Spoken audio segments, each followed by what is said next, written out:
তোমাদেরকে মিষ্টি আমি খাওয়াবো জেঠিমণি। আমি তোমাদের কষ্ট দিয়েছি না?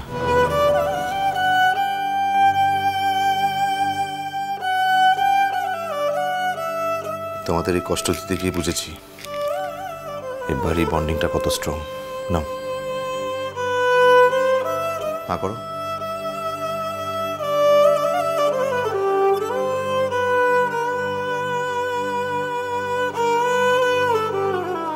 নাও মা।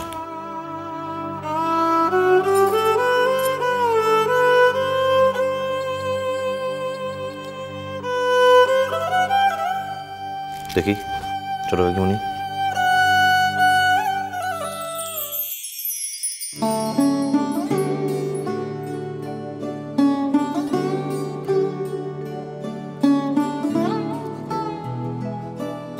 সাজবাতি দি কি? এবার থালাটা আমার হাতে দাও। রূপু যাও তো, বাহাকে এখানে নিয়ে এসো, যাও।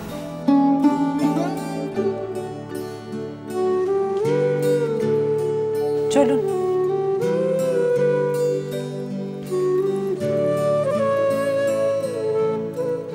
এইখানে পাশে দাঁড়াও। অনেক অন্যায় করেছো দুজনে, এবার আমি যা শাস্তি দেব দুজনকে মাথা পেতে নিতে হবে। কি বলতে? আমি বলছি, নে এখান থেকে একটা মিষ্টি তুলে নিয়ে বরকে খাওয়া। লাও। কি? আরে শরম তো লাগে লালে কি?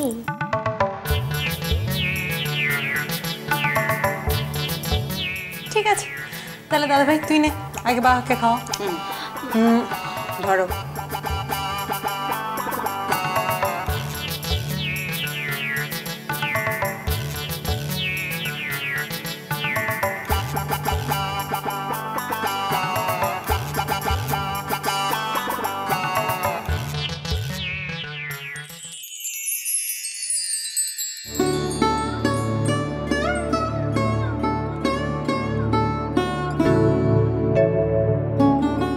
দেখেছিস তো তোর বর কত বাধ্য ছেলে। নে এবার তুই খাওয়া, খাওয়া।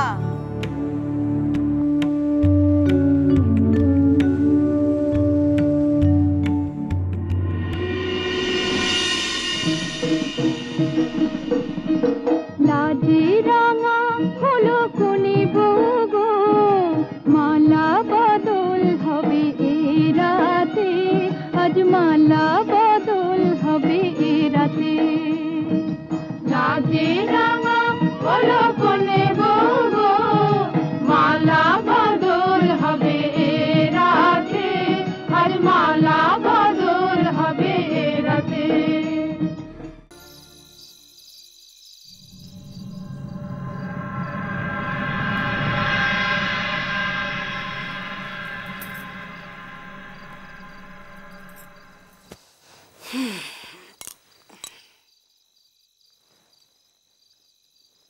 কিরে বল, কি বলবি?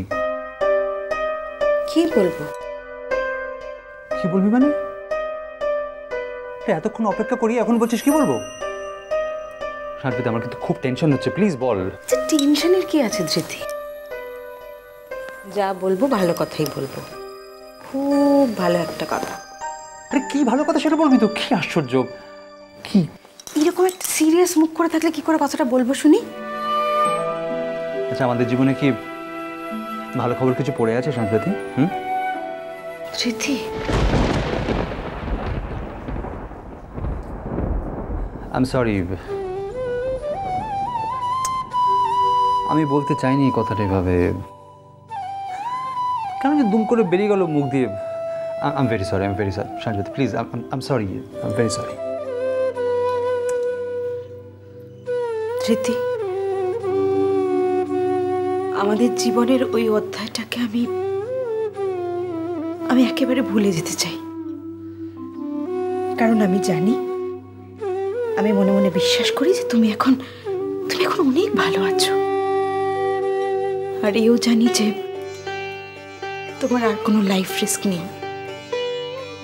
ধৃতি, এত কিছুর পর আমরা ফাইনালি যে ডাক্তারের কাছে গেছি, তিনি আমাদের নতুন করে বাঁচার পথ দেখিয়েছেন। ধৃতি,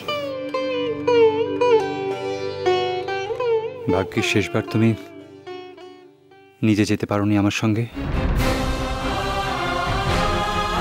তাই ডাক্তারবাবু এবার কি বলেছেন তা তোমার শোনা হয়নি।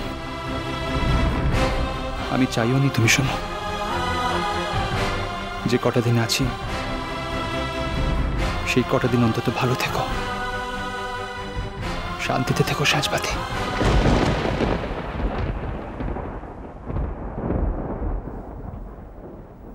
কি হলো, চুপ করে রইলে যে? আমি একটা কথা কিছুতে বুঝতে পারি না ধৃতি। যখন তুমি সত্যি সত্যি অসুস্থ ছিলে, যখন সত্যি তোমার অসুস্থতা নিয়ে আমাদের সকলের একটা চিন্তা ছিল, তখন তো তুমি কত বেশি চেয়ারফুল থাকতে। আর এখন যখন সত্যি তুমি সুস্থ হয়ে উঠেছ, আমরা সবাই একটা স্বস্তির নিঃশ্বাস ফেলে বাঁচছি। আমাদের সবার বুকের ভেতর থেকে একটা পাথর নেমে গেছে। তখন তুমি কেন এত মন খারাপ করে থাকো ধৃতি?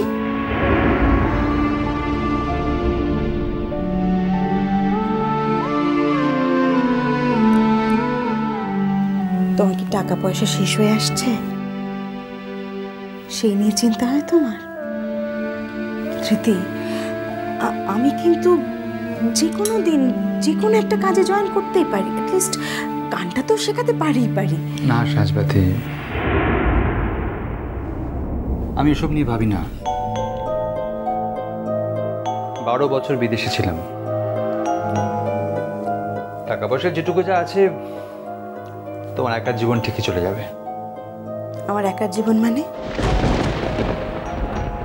না মানে কথার কথা বলছি। না, বলবে না। আচ্ছা ঠিক আছে, বলবো না, সরি। আর আমি তো এখন আর একা নই যে আমার একার কথা বলবে। সেই তো মানে তুমি জানো আমি এখন আর একা নেই? জানবো না কেন? জানো? হ্যাঁ, তুমি আমাদের ফ্যামিলির সঙ্গে এমনভাবে মিশে গেছো যে তুমি নিজেকে আর একা ভাবতে পারো না। এটুকু বুঝতে পারবো না? কিচ্ছু বোঝনি তো।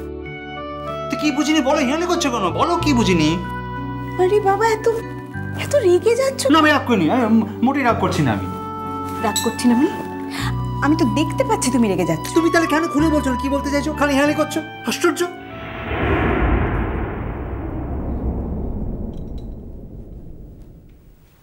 তুমি আর আমাকে আগের মতো ভালোবাসো না ধৃতি। সাজবাতি, তুমি নিশ্চয়ই এই কথাটা বলবে বলে। ভালোবাসলে এটুকু তুমি খেয়াল করতে। কি? আমার সামান্য কোনো বদলও তো তোমার এড়িয়ে যাওয়ার কথা নয় ধৃতি। কই, আমি তো তোমার তেমন কোনো বদল টেরই পাওনি।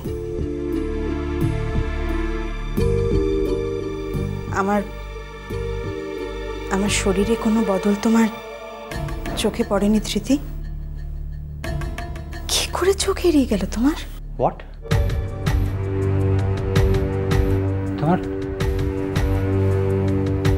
তোমার শরীরে বদল?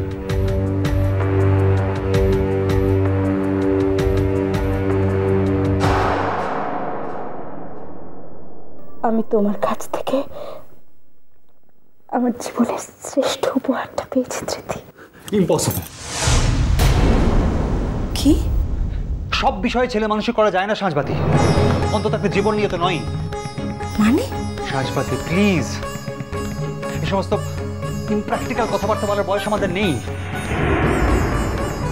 সাজবাতি, বি প্র্যাকটিক্যাল। জীবনটা কবিতা নয় সাজবাতি। ধৃতি,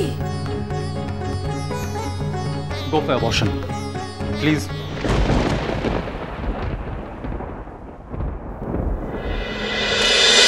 মিষ্টি কুটু মিষ্টি কুটু মিষ্টি কুটু।